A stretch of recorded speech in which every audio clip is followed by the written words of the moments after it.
आशिष शेलार यांनी वरट्टीवारांविरोधात निवडणूक आयोगात तक्रार दाखल केली आहे। वरट्टीवारांनी निकमांचा उल्लेख देशद्रोही केल्याचा दावा भाजपने केलाय।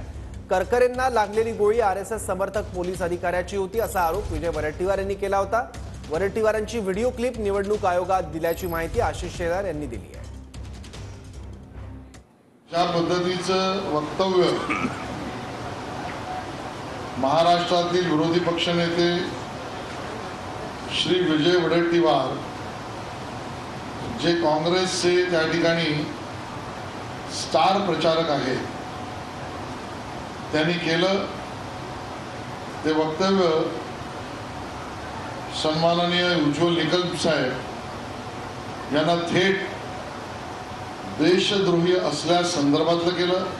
त्यांच्यावर आणि काँग्रेस पक्षावर त्या ठिकाणी कारवाई व्हावी अशा पद्धतीची तक्रार ही मुख्य निवडणूक आयोगाकडे मी केली आहे आणि माझी अपेक्षा राहील मुख्य निवडणूक आयोग व निवडणूक आयोगातील संबंधित या विधानावर काँग्रेस पक्षावर आणि त्या ठिकाणी विजय वडेट्टीवार यांच्यावर कारवाई करते। काही गोष्टी माझ्या सभ्यतेमुळे मी जाहीर करणार नाही, कारण आज मी राजकारणात आलेलो आहे, त्याच्यामुळे मी अनेक गोष्टी या देखील सांगू शकतो।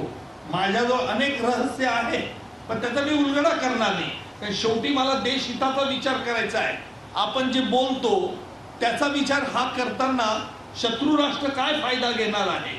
मला वाईट याचं वाटतं की वडेट्टीवार सारख्या एका जबाबदार विरोधी पक्ष नेत्याने अशा तऱ्हेचं बेछूट आणि बेलगाम आरोप करावे की जेणेकरून आपल्या शत्रू राष्ट्राला फायदा होईल।